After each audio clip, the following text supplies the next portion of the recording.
My name's Lori Forbes, and I work for the Department of Agriculture, way up in Waupun, Manitoba. And I'm fortunate enough to be here this week to chair this room. Pretty excited about that.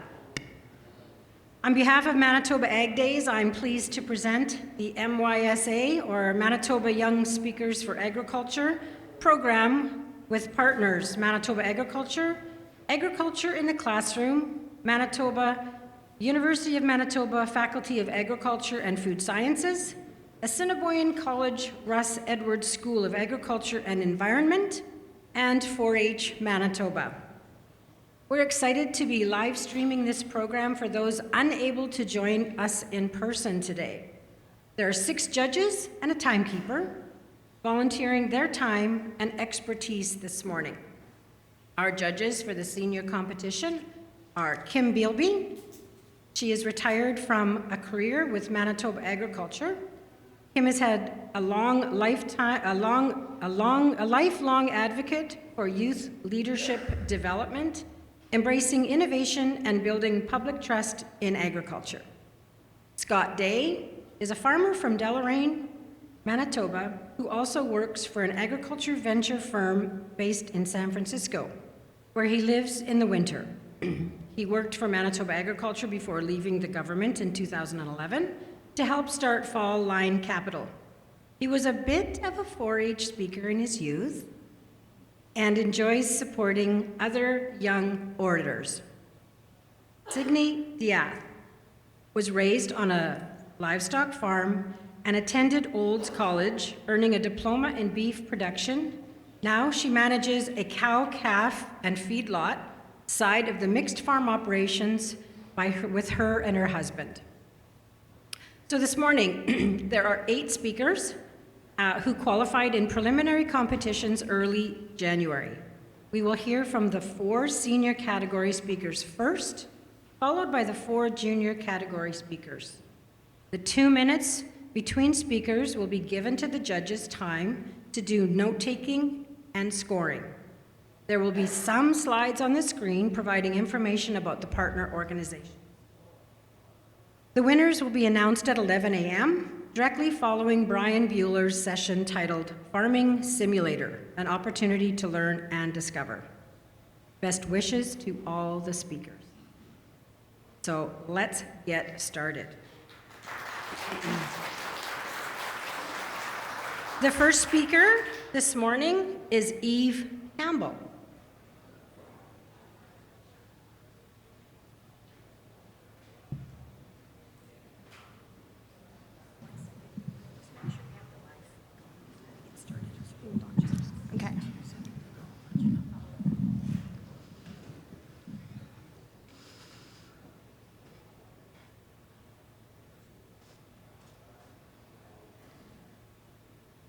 Just making sure we have the live feed going before we get started. Bear with us.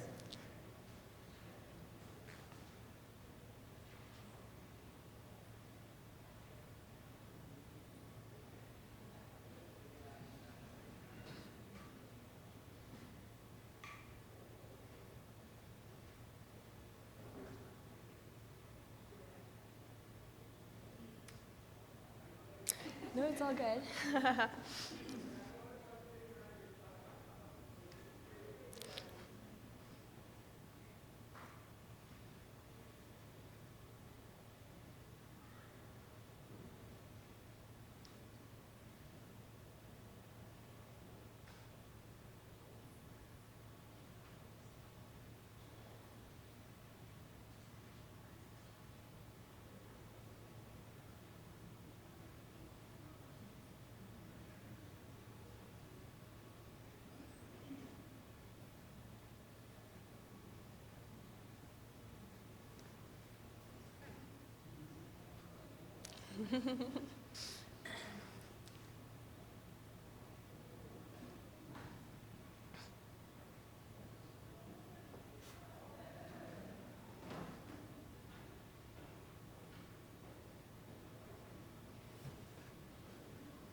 Great, thanks, Scott. We have a timekeeper here as well. I appreciate that information.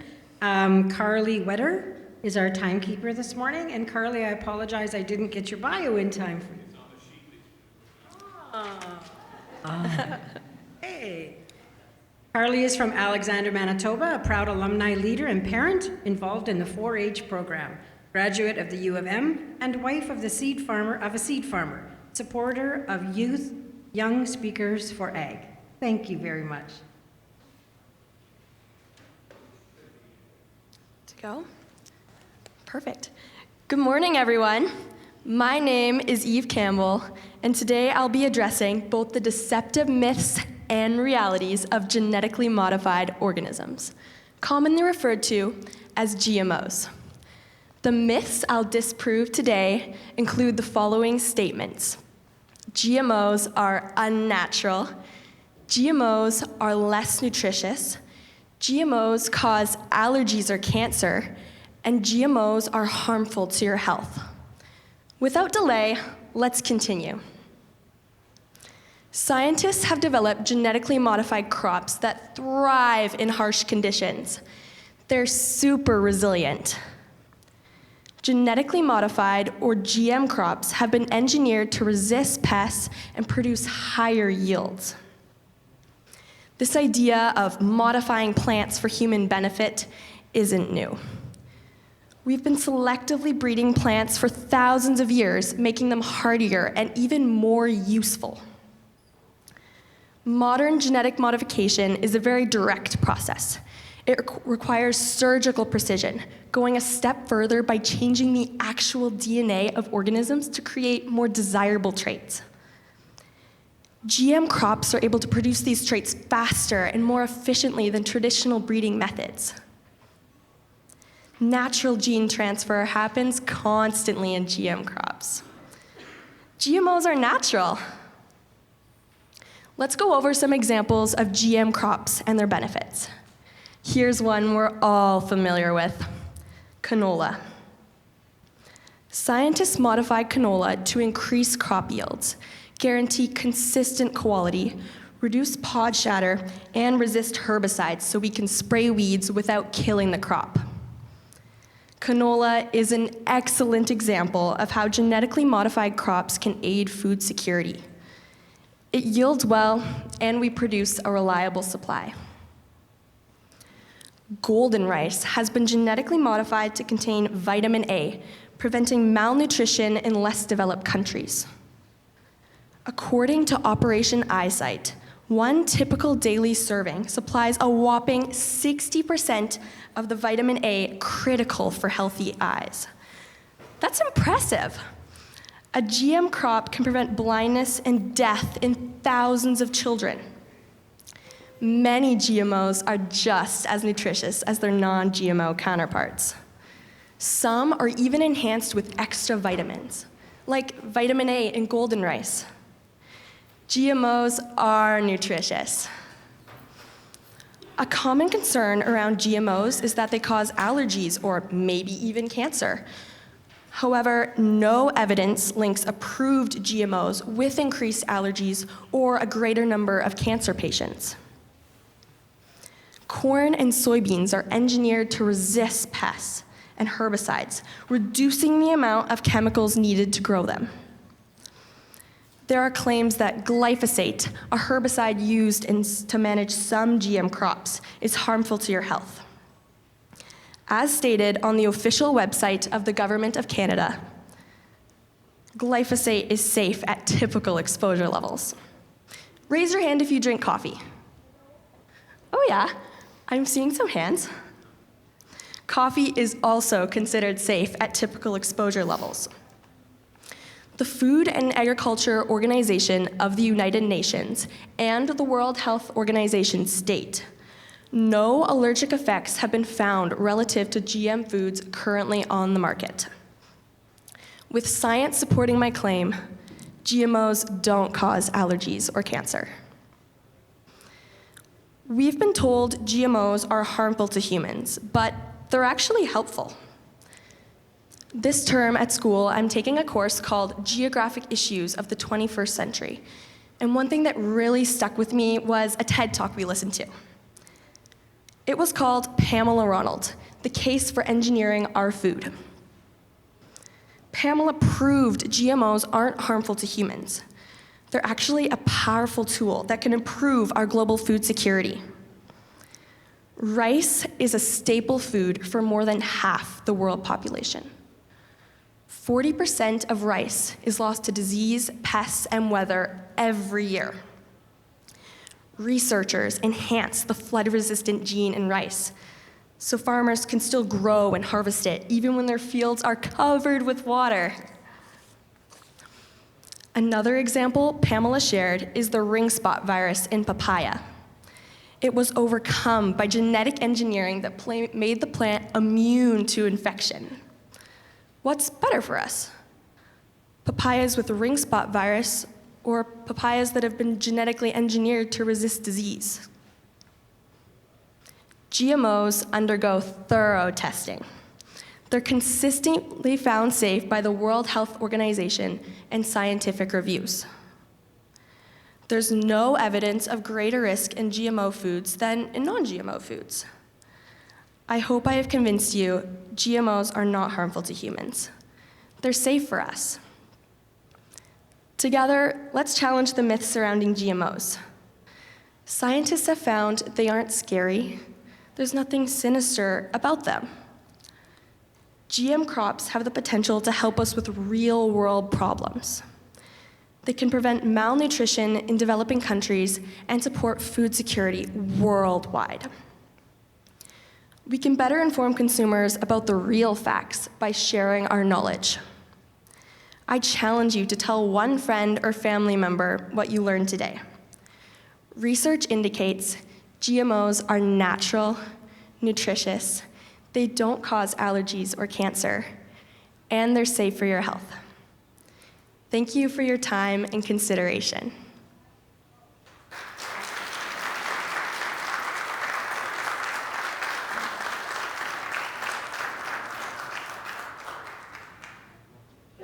Great, thank you. Our next speaker this morning is Lillian Seward. Lillian.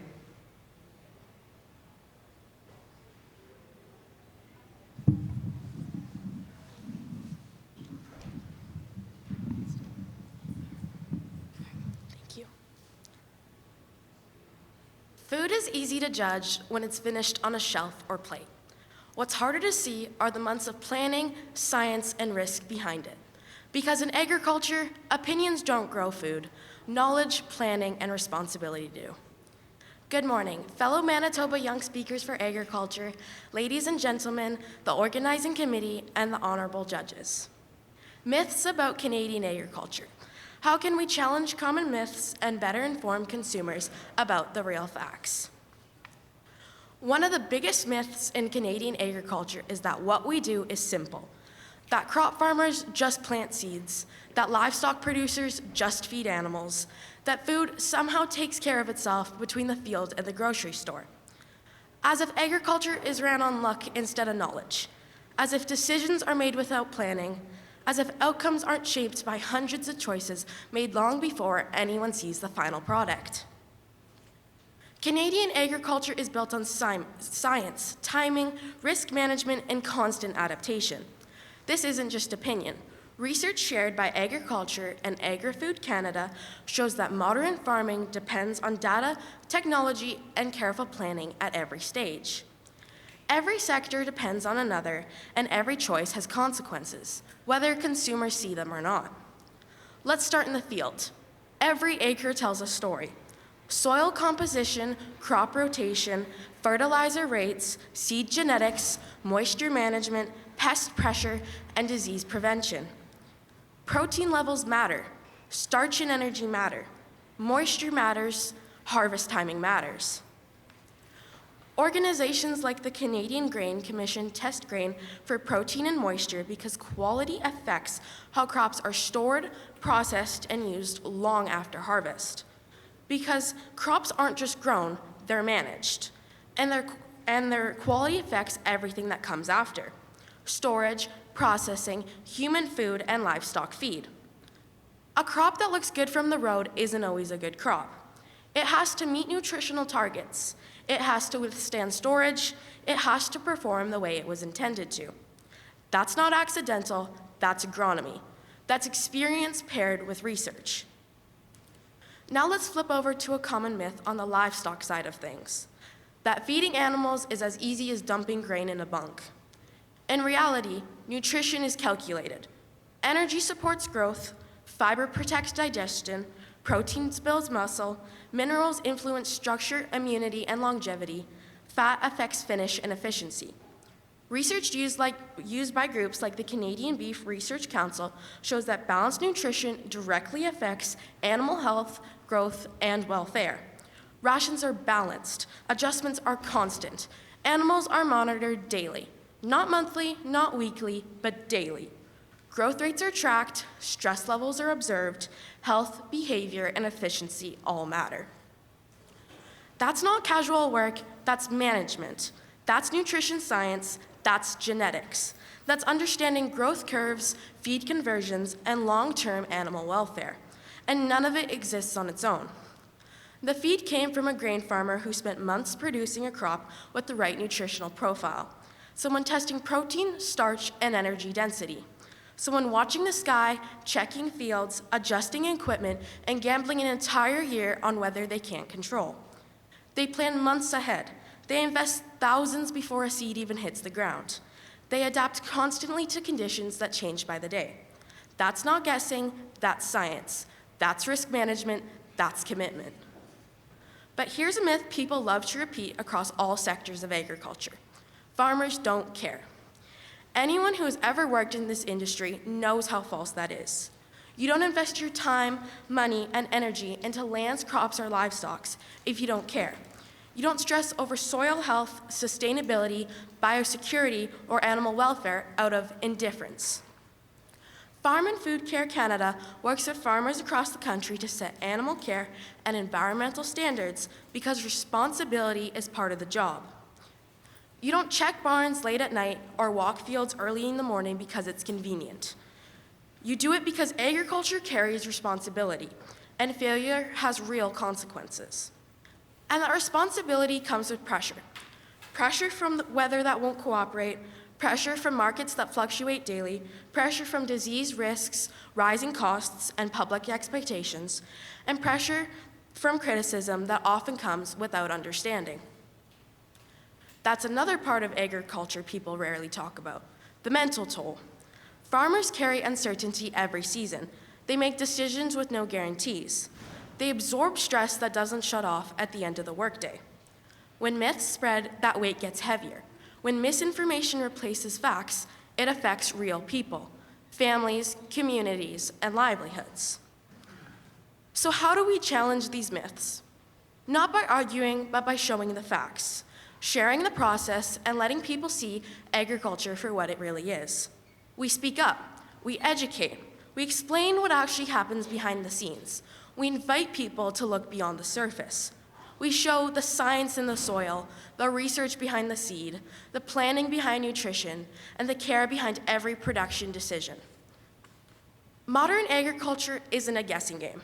It's a system built on data, genetics, technology, experience, and accountability, guided by people who take this responsibility seriously.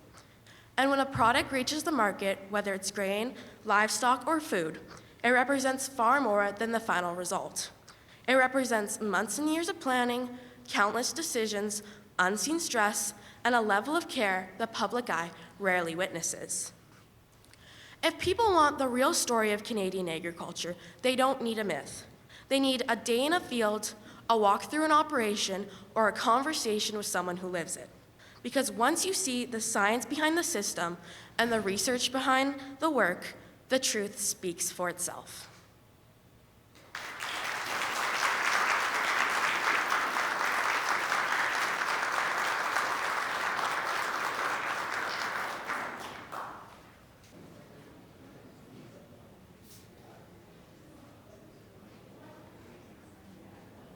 Okay, so our next speaker this morning is Bianca Byers. Bianca.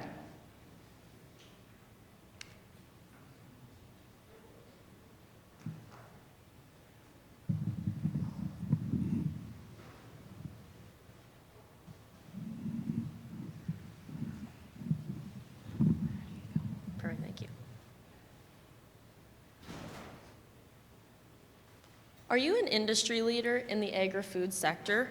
Are you worried about how agriculture is only mandatory in Manitoba's curriculum in one unit, in one class, in one grade? How, as an industry, do we expect more people to be aware of the diverse career opportunities that the agri-food sector has to offer when our youth aren't learning enough about it? This is where I think we need to start. I cannot solve this large issue today here with my speech, but I hope to offer some ideas, inspiration, and perspective on what our industry is facing. Good morning, everyone. My name is Bianca, and today I'm going to be talking about how we can increase awareness of the diverse career opportunities that the agri-food sector has to offer by connecting with our youth. This topic is very close to my heart as my pathway in agriculture has led me to find myself working with classrooms across Manitoba spreading this exact message. Seeing as agriculture plays such a small role in Manitoba's curriculum, I believe we need to do more to bring this topic to the attention of educators. One way that we could do this is for industry leaders, such as yourselves, to work with organizations who already have strong teacher networks and are providing accurate, balanced, current, and curriculum-linked resources and programs. Agriculture in the Classroom Manitoba is one example of an organization that supports teachers by creating resources that they can use to connect their students with the industry. If people truly see this as a priority, then working with these organizations can help expand opportunities for students, such as farm visits, career exploration events, and classroom resources so that students are experiencing agriculture in their entire K-12 education. I also think that we need to connect students with agri-food industry and tell them how the careers they already want to do can be possible within our industry. And this might be easier than it sounds. I once did a presentation in Winnipeg about careers in agriculture. I spoke with a high school student who told me that they wanted to be a graphic artist. And that's why agriculture wasn't even on their radar, if you can believe that. This opened the door to a whole new perspective. I explained that every company selling any product or a service needs strong visual storytelling that a graphic artist can provide. Why couldn't they work for a food brand, a livestock genetics company, a research project, or even an ag tech startup? This opened the door so much for this student. I watched the idea start to register in their mind that agriculture isn't just growing crops and processing food, but that there's an entire industry behind it. Now, whether that student actually ends up in the agri-food sector or not, I won't know that, but that moment reminded me why these conversations are so important. Students aren't necessarily turning away from agriculture because they are uninterested. Most simply don't know how their skills and interests connect to the sector in the first place. And lastly, we need to help youth see how agriculture is already present in their everyday lives. Usually, when students are asked, what is agriculture?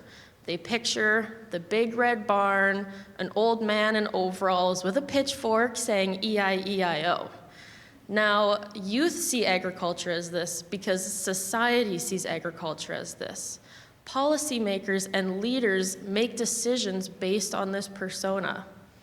Yes, at one point, this is what our industry consisted of, but just like every industry, agriculture has evolved. Agriculture is now multifaceted and a large driver of political conversations. Agriculture has strong roots and a deep history, but is inclusive, and the future of agriculture relies on diversification. When students start to realize this, they can start to connect agriculture to their everyday lives. They'll realize that they ate breakfast today, that their families buy food from the grocery store that was grown on a farm, and that they may even know people who work in the industry as truck drivers, grocery clerks, and engineers. When this understanding grows, we can help break these outdated stereotypes. When agriculture is no longer hidden behind rural fences, but seen as modern, diverse, and everywhere, youth will stop asking whether agriculture is an option, and they'll start realizing it has always been a part of their lives.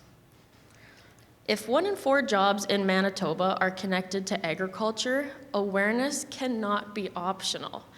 By teaching students throughout their entire education about agriculture, connecting their skills and interests to the industry, and being present in their everyday spaces, we can help students learn that agriculture isn't just farming. It's something that we all depend on every single day. Thank you very much for listening.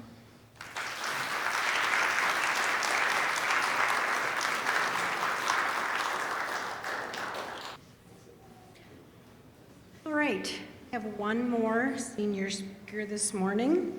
After this speaker, we'll have a 2-minute moment for the judges to do their scoring, and then we'll do a little bit of a change of judges, so just bear with us and be patient. Kaitlin, Hunt-Delaurier.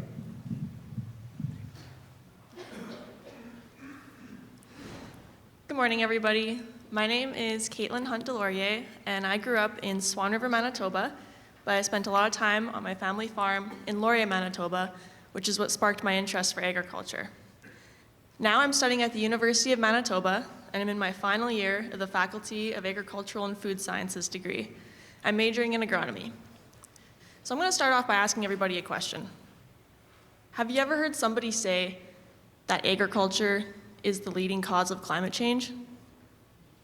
Or maybe that GMOs are bad for human and environmental health? Well, honestly, growing up in rural Manitoba, I really didn't hear much of that.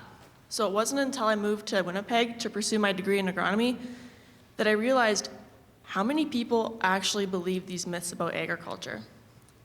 And I realized that there's a huge disconnect between producers and consumers. Now, there's a number of myths that I hear when I find myself roaming the streets of Winnipeg, talking with complete strangers, just trying to educate them about the truths of our practices. But I would say that the most common myth that I hear is our impact on global warming and greenhouse gases, and how agriculture emits the most greenhouse gases of any of the industries in Canada. But according to the Government of Canada's National Greenhouse Gas Indicator, since 1981, net national agricultural greenhouse gas emissions have remained unchanged.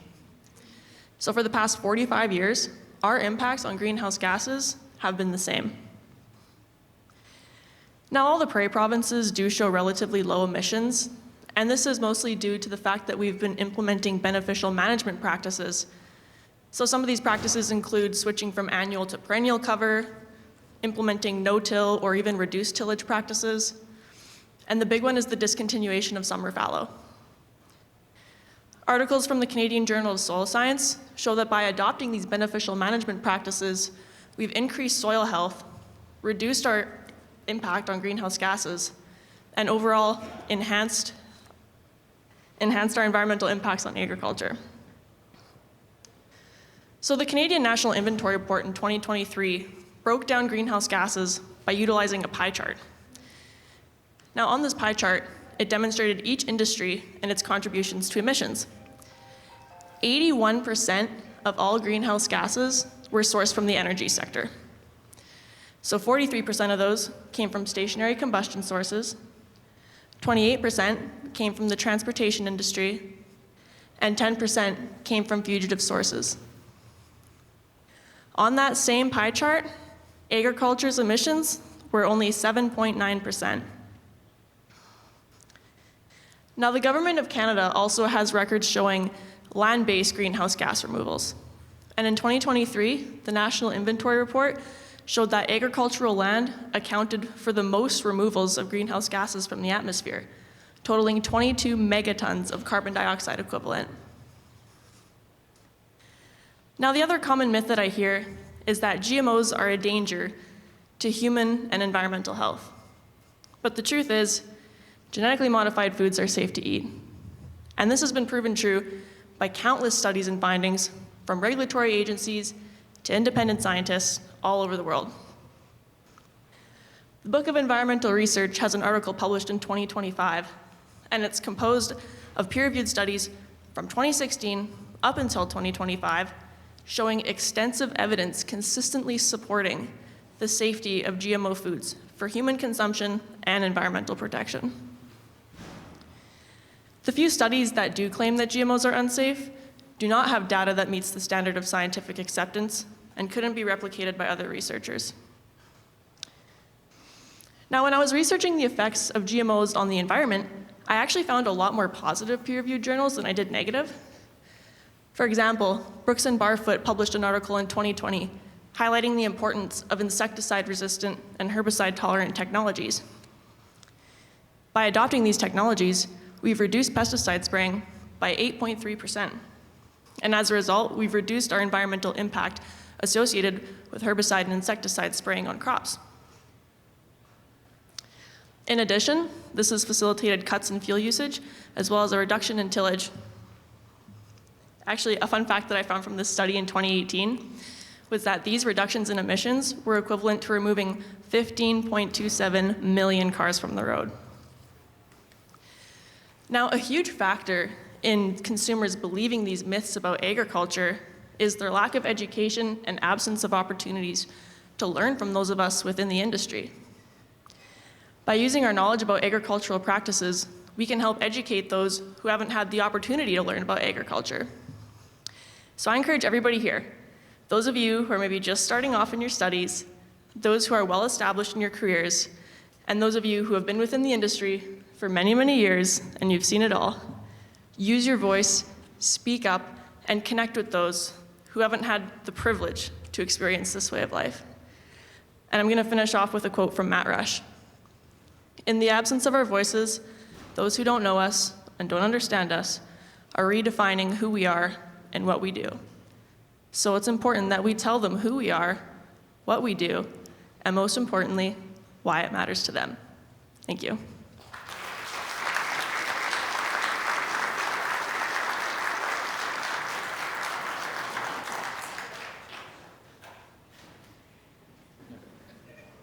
All right, welcome back. Okay. So now I'm pleased to introduce our junior category judges.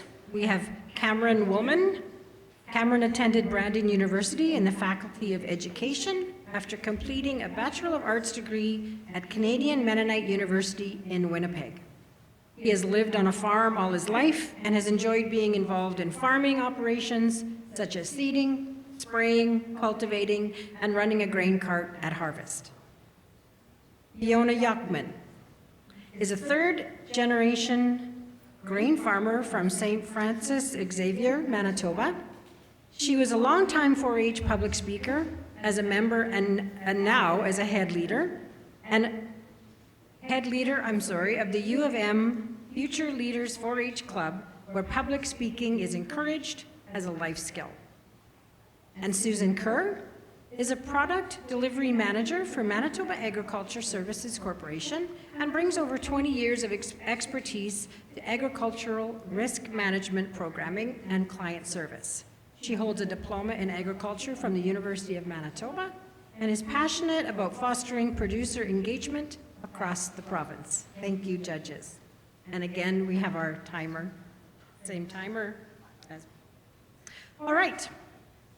So our first speaker this morning for our junior category is Leah Phillips. Leah.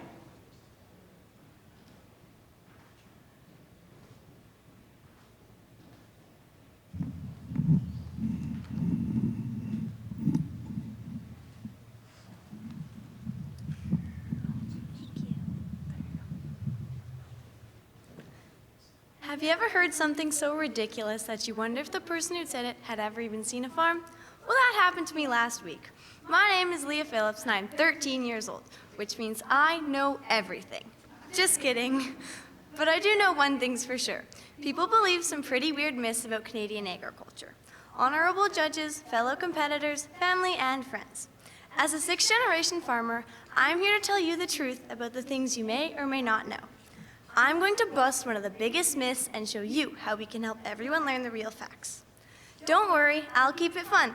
I'm 13. I literally cannot not be fun. The myth: farmers just sit on tractors all day. I hear this one all the time. People think farming is just wake up, hop on a tractor, drive around, wave at cows, go to bed. That's it. That's the whole job. But according to Agriculture and Agri-Foods Canada, farming today uses science, technology, and data, and even robots. Yes, robots, to feed millions of people every day. Farmers are basically the Avengers, but with more flannel. Here's what farmers actually do. Number 1, they use technology like GPS, drones, and sensors. Farmers use a GPS-guided tractor that is more accurate than me trying to color inside the lines. Speaking of coloring, the GPS draws lines up and down the field and keeps the tractor or piece of equipment following the straight line.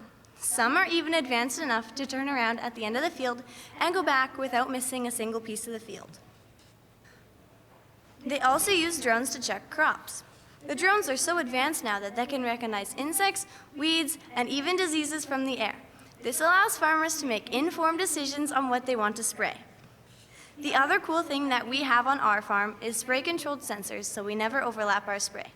Dad says we have saved thousands of dollars because the system knows where it has sprayed and won't overlap the spray. You can find out more by talking to my dad or by going to the Government of Canada website and looking up Precision Agriculture Overview. Number 2, they protect the environment. Lots of people think farmers don't care about the environment, but we literally live on the land. We drink water from the well, we eat food from our gardens, we grind the wheat to make flour to bake. We wouldn't do something to our land that we didn't believe was safe. My dad always says we want to leave the dirt better than we got it. This is all part of being a generational farm. My great-great-grandpa started our farm when he settled in Canada, and I hope it gets passed down to me. Farmers do not want to hurt the land because they want it to be productive land for a long time. Farmers use soil tests to decide what they want to add or remove from the soil to grow the crops they want to grow. They don't add things just to add things. Farming is expensive, so they add what is needed. Farmers also grow different crops so that they are feeding the soil and the microbes, which are the bugs, different nutrients. This is called crop rotation. Farmers use their soil tests to carefully place fertilizer to keep the soil healthy. My mom is an agronomist, and she showed me the Fertilizer Institute website, where they talk about the 4 R's of soil fertility. You can find out more on their website, but the concept is the right source, the right rate, the right time, and the right place. The best way I can describe this to you is like us taking medicine or vitamins for our bodies. Number 3, they follow strict rules for food safety. Canada has some of the highest food safety standards in the world. Farmers have to follow rules so strict that if I had to follow them for cleaning my room, my mom would faint. I checked out the Canadian Food Inspection Agency website, otherwise known as the CFIA, and there are so many rules. Just like I said before, farmers would not want to hurt the land because their families are eating it too. Every product has to be registered with the Canadian government, and farmers aren't allowed to spray illegal products or they get in really big trouble. Farmers have to sign a big document, which is like the ultimate pinky promise, before they are allowed to deliver their grain. So how do we challenge the myth? 1, show people the real work. Farm tours, videos, and social media posts from farmers help people see what actually happens. When someone sees a farmer using an iPad to check soil moisture, they stop thinking farming is just tractors. When a cow gets milked by a robot and no human has to be present, we realize that robotics has come into Canadian ag. 2, teach kids and grown-ups early. Programs like Egg in the Classroom Manitoba help students learn where food comes from, because apparently some people still think chocolate milk comes from brown cows. When we talk about what we learned, we all learn more. So don't be afraid to look up a question you might have about Canadian egg and then talk about it. Or better yet, talk to a real farmer. 3, share facts in fun, simple ways. People remember things better when they can relate. Did you know that 1 bushel of wheat can make 90 loaves of bread? Do you know what a bushel is? Did you watch the Curious George episode where he goes to an apple orchard and picks apples? He puts them into a basket. Well, that basket is a bushel basket, and it is the standard measure of goods in farming. Cool, hey? Our tandem will hold about 600 bushel baskets of wheat. If people believe myths, they can make bad decisions or form an opinion that just isn't true, like thinking food magically appears in the grocery store like it spawned in Minecraft. But when people know the truth, they appreciate farmers more. They understand the work, the science, the long hours, and the care that goes into every bite of food. So the next time someone says, farmers just sit on tractors, you can say, actually, Canadian farmers use science, technology, and robots to feed millions of people every day. And yes, sometimes they sit on tractors, but those tractors are smarter than my entire math class combined. Remember, myths are fun in fairy tales, but not so much when we're talking about the food we eat. Raise your hand if you ever believed something about farming that turned out to be totally wrong. If your hand isn't up, you might want to put it up anyway.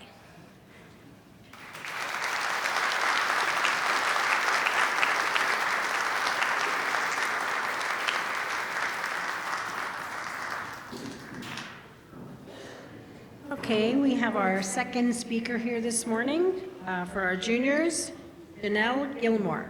Janelle.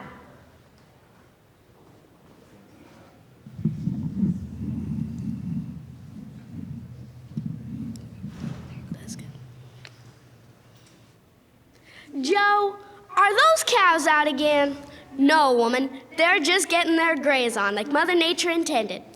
Good afternoon, ladies and gentlemen, judges, and fellow speakers. My name's Janelle, and today I'm going to tell you all about the myth of cattle production harming the environment. Did you know that properly managed cattle production has many benefits to the environment? Some of these benefits are enhancing biodiversity, sequestering carbon, reducing soil erosion, and helping fight wildfires. Many people believe beef production has a negative impact on the environment. This is simply untrue, and today I will explain why this is a myth. Did you know, according to beefresearch.ca, there's approximately 70 million acres of land used for grazing and hay production in Canada? It is estimated that ranches provide 70% of wildlife habitat within our agriculture lands. Pasture lands are the preferred habitat for many species. Some examples that love this type of home are burrowing owls, prairie chickens, sage grouse, and swift foxes. The swift fox is a species that may soon be delisted as endangered. Thanks to grassland preservation systems, the swift fox population has been able to rebound. Modern production practices like rotational grazing improve grassland ecosystems by increasing biodiversity, providing a habitat, and maintaining natural landscapes. Rotational grazing is also super important. It mimics the natural way of predators moving grazing animals around the landscape. The reason that this is important is that it allows for enough biodiversity for over 1,000 plant, animal, and insect species to make their home on Canadian rangelands. One other interesting fact that I found from the 2024 Canadian Roundtable Sustainable Beef CRSB site is that land used for grazing cattle in Canada stores an estimated 1.9 billion tons of carbon. Canadian grasslands sequester the carbon equivalent to the emissions of 4 million cars per year. That's a lot of cars. This makes Canadian grazing grasslands very important. Why? Plants pull carbon dioxide from the air, storing it in their deep root systems as organic matter. Grazing can stimulate plants to grow more roots, increasing carbon storage and soil organic matter.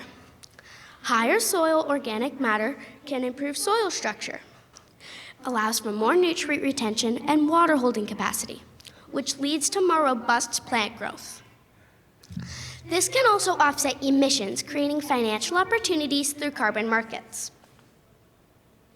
It states on the Canadian Wildlife Federation site that Canadian grasslands can store up to 100 tons of carbon per acre. Converting these grasslands to crops will reduce half of this carbon storage. So someday soon, farmers like me could get paid to grow grass.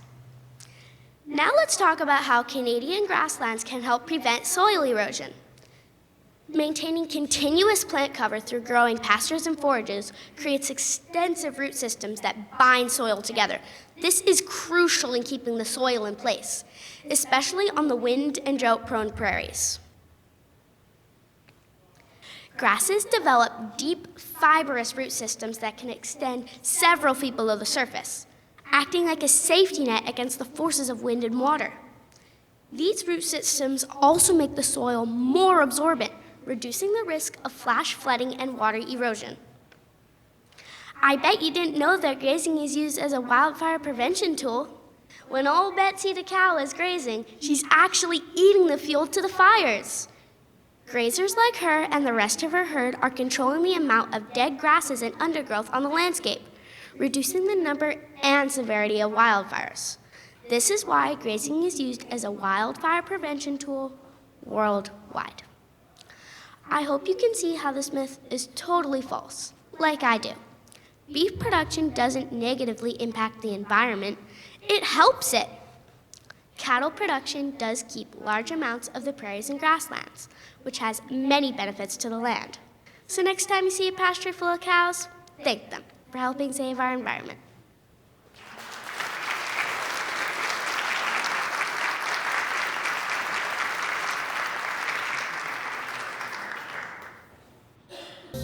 Okay, so our next speaker this morning, we're just in here to get sorted out, is Ella Fewings. Hello, when you're comfortable. We all know what unicorns, fairies, and dragons have in common. They're all just myths. And do you know what else is a myth? That cows are bad for the environment. And I intend to demonstrate today why they're not. Good morning. My name is Ella Fewings, and I live just outside of a small town named Tilston on a farm. To explain this myth, I'll start by talking about soil. Soil is composed of minerals, living organisms, organic matter, gas, and water. Now here's where the problem comes in. Without water, soil will become less fertile. Fertility is when the soil can provide the necessary nutrients for the grass and other plants to grow. But water is mobile, so it won't stay in the soil forever, meaning we need something to cover the soil, to keep it wet and damp. So what are we going to use? On to grass. Well, everyone should know the basics about grass. It's a plant, it needs water, sun, and good soil. But something you might not know about grass is that it grows in stages, kind of like human stages. Starts as a baby, advances to teen years, ups to adulthood, and ends up older. When the grass ends up in its oldest stage, it's obviously not as strong or healthy overall, but if we can keep it at a lower stage in height, it will continually grow stronger roots to keep strong and sturdy. And according to Natural Resources Canada, it'll also encourage denser growth of the grass. This is how the grass will grow back healthy, since it won't have to grow up through old, dead, or shaggy grass. So out in the open, what are we going to use to keep the grass at a healthy height? And lastly, fertilizer. Fertilizer in soil keeps it extra fertile to plants, because it is what the soil will use to give the plants their proper nutrients. According to Government of Alberta, grass and other plants need plenty of nutrients, including nitrogen, phosphorus, and sulfur, to name a few. Now, quite obviously, we can't go around fertilizing all the areas of the world, so we're going to need a natural fertilizer that we don't have to interfere with. What is it going to be? Now, in your head, I want you to picture a small, overgrown area. In comes a little herd of cattle, and all they're going to do is eat, sleep, and poop, but it's going to fix all these three problems. When they eat, the grass will be chewed down, allowing it to become stronger and healthier for future livestock to come. When they sleep, any grass they haven't eaten will be flattened, creating a top cover for the soil that'll keep it wet and damp for the growing plants. And lastly, when they awake, they will poop, giving the nutrients back to the soil as a rich fertilizer. When they are done, they will move on to the next area, Leaving the old one behind, they will now be stronger the next time cattle come around. This is what the buffalo used to do when they roamed all the land around us. Ranchers can use rotational grazing to mimic the movements of the buffalo. Rotational grazing is a livestock management system where animals are moved to a new area, allowing previously grazed areas to rest. It's almost the same as the buffalo, except we get to control the movements of our cattle. If too many people start believing that cows are bad for the environment, commercial beef production could dwindle to unsustainable levels.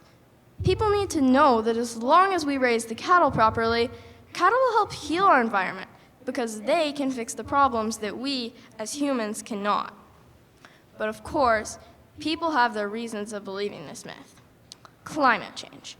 And sure, if you look at the cow itself, it could be bad for the environment. When a cow eats, the carbon from the plants ends up in the cow's body.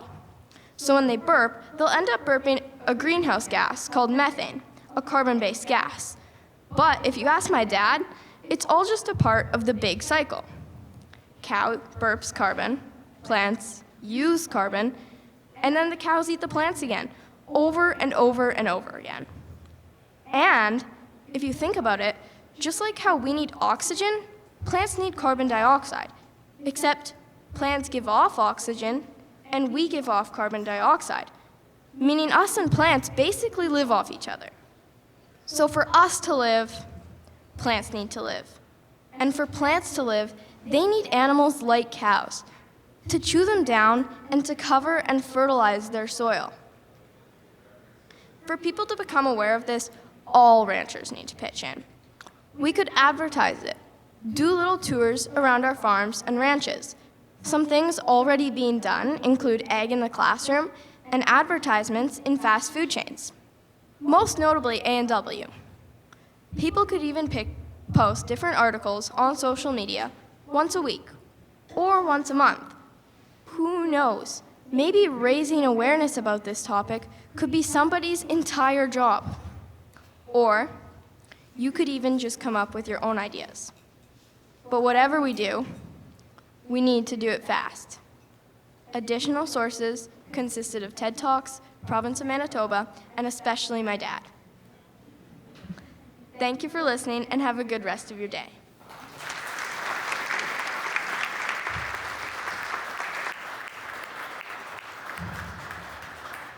Okay, thank you. So our next junior presenter is William Derksen. William.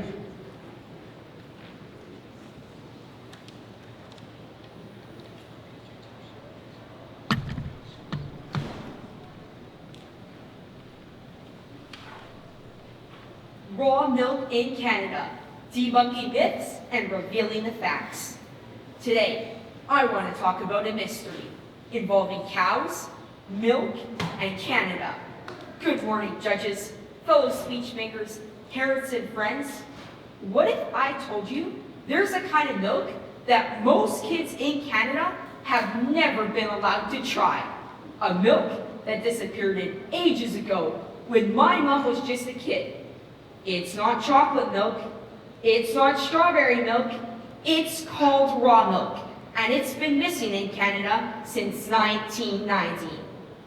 Today, I want to share 3 common myths about raw milk and counter them with 3 myth-busting truths, showing why Canadian kids like me should be allowed to buy raw milk.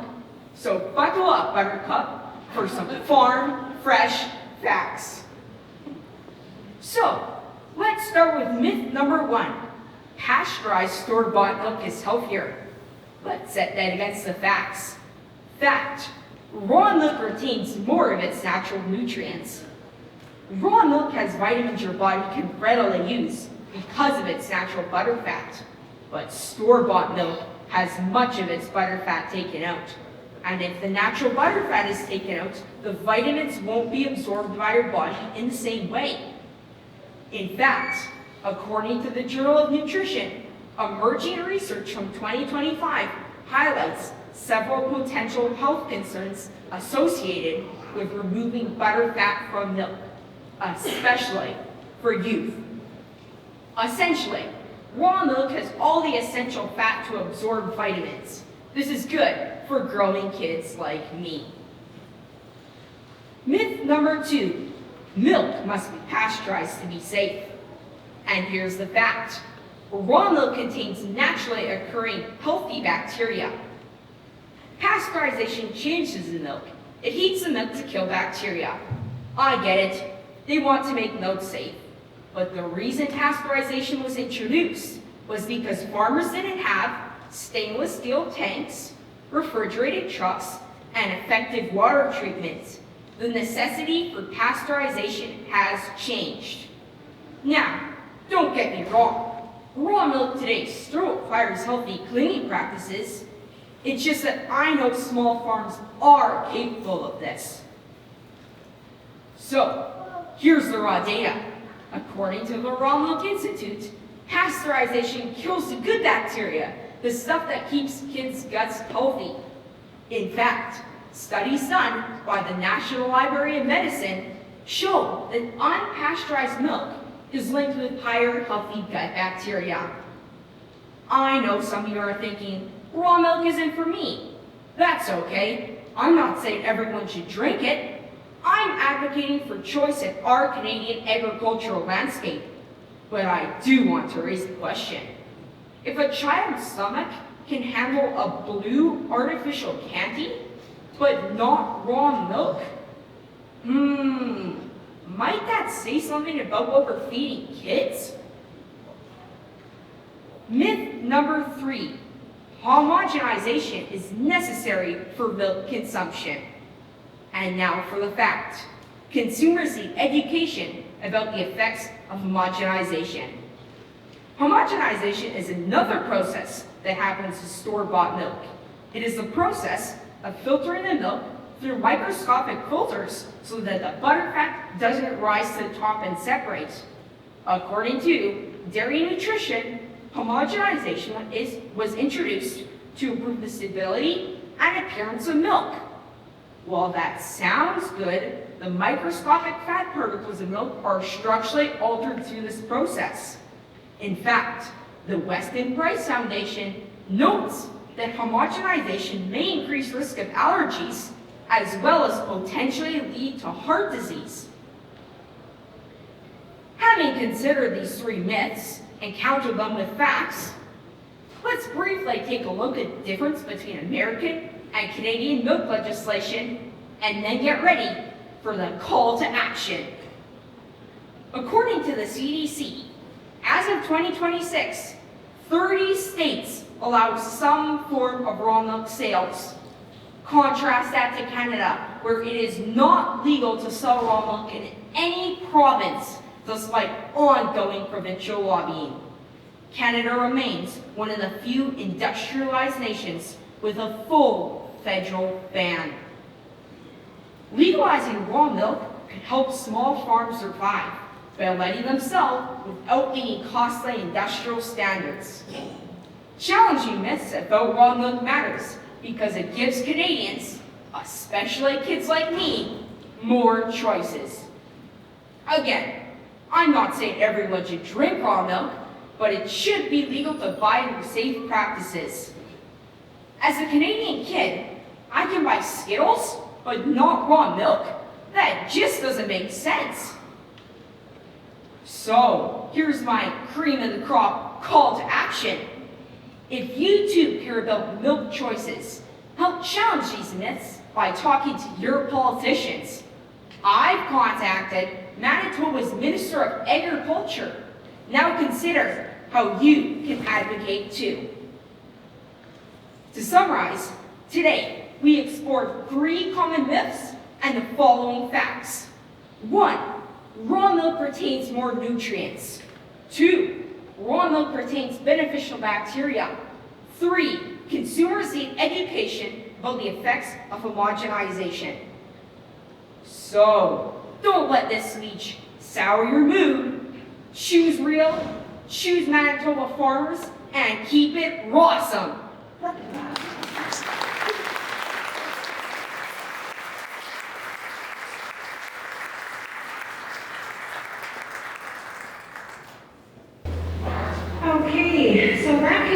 the final competition. Thank you to all of our young speakers, and we've had a super morning learning about their perspectives on these agriculture and food topics. Thank you to the judges, timekeeper, and to the audience. So good morning, everyone. My name is Hannah Minshall. I work for Manitoba Agriculture, and I am a director on Manitoba Ag Days. I'm honored to welcome everyone here and our representatives for our partner organizations to the stage to help us present the awards for our first annual Manitoba Young Speakers for Agriculture program. A huge thank you to all of our partners for believing in this program and helping to make it happen. An extra special shout out to our committee lead, Leanne Sprung, whose hard work and energy truly was the driving force behind this initiative. We seriously could not have pulled it off without her.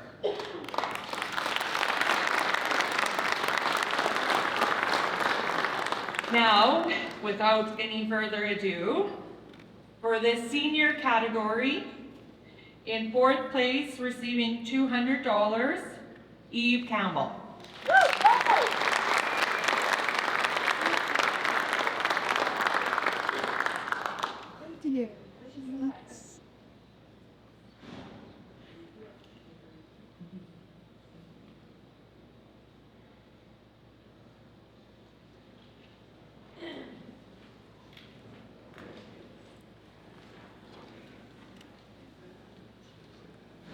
And in third place, receiving $500, Kaitlin Hunt-Delaurier.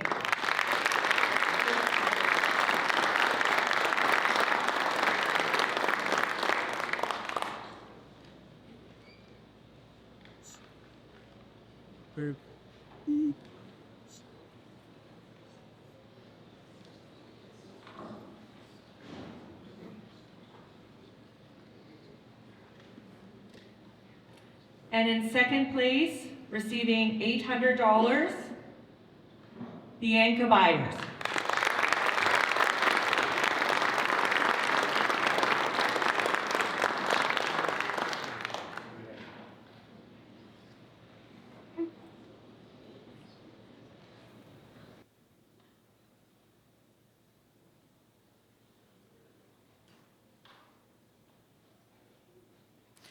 And in first place, receiving $1,000 and a $1,500 bursary for travel upon registration to the national event in Toronto, is Lillian Seward.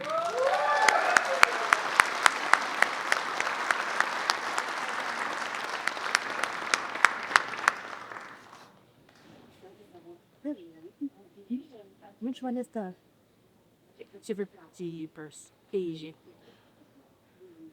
Have I just need this.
So for our junior category, in third place, receiving $200, Leah Phillips.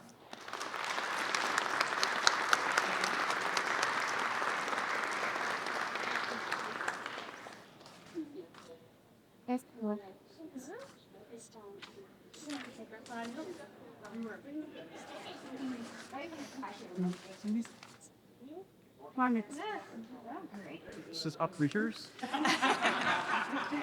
Just looking at.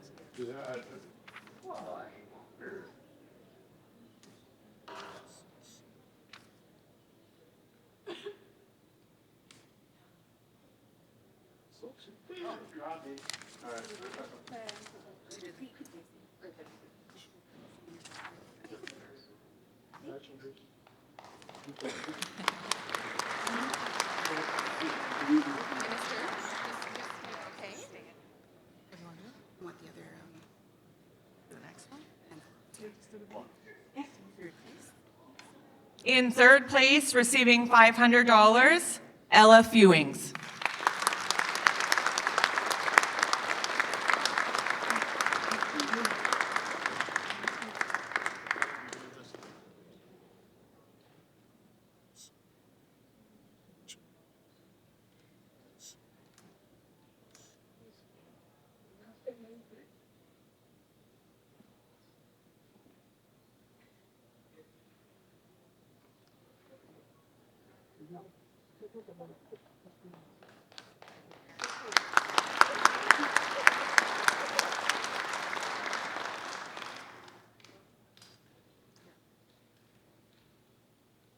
In second place, receiving $800, Janelle Gilmore.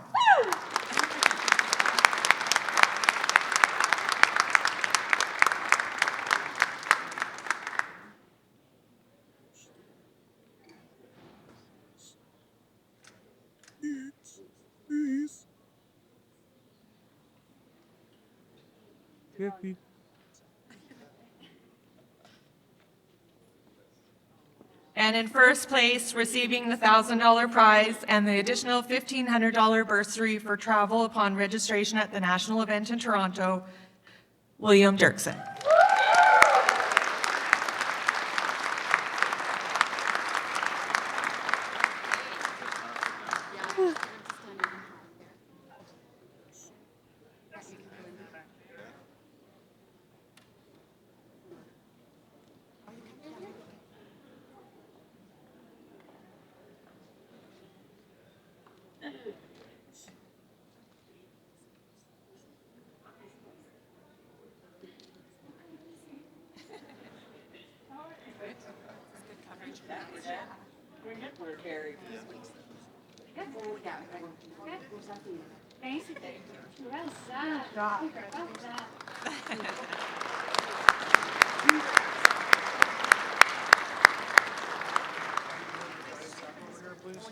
Oh, William, can you come here for a second? Hold your generation.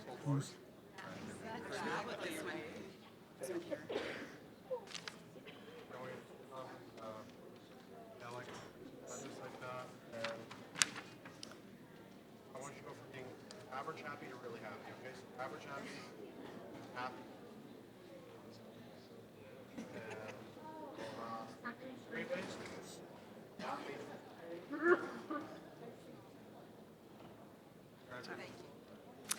Well, that's a wrap on the MYSA 2026. Thank you to all of our judges and timekeeper for volunteering your time to be here today. In lieu of judging and timekeeper gifts, we have made a donation to the Farmer Wellness Program in your honor. Thank you to our competitors, parents, our organizing partners, and of course, the audience.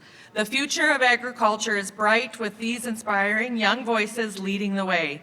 Each of the participants showed a passion for the agriculture industry that is genuinely inspiring. Congratulations to all of our competitors that participated in the Young Speakers for Agriculture program this year. With a total of 30 entries, the organizing committee of the MYSA competition was extremely happy with the uptake of this program and the quality of the speeches delivered by all participants. Best wishes to our two speakers who will now have the opportunity to represent us at Toronto at the Royal Agriculture Fair in November. Thank you and have a great rest of your day.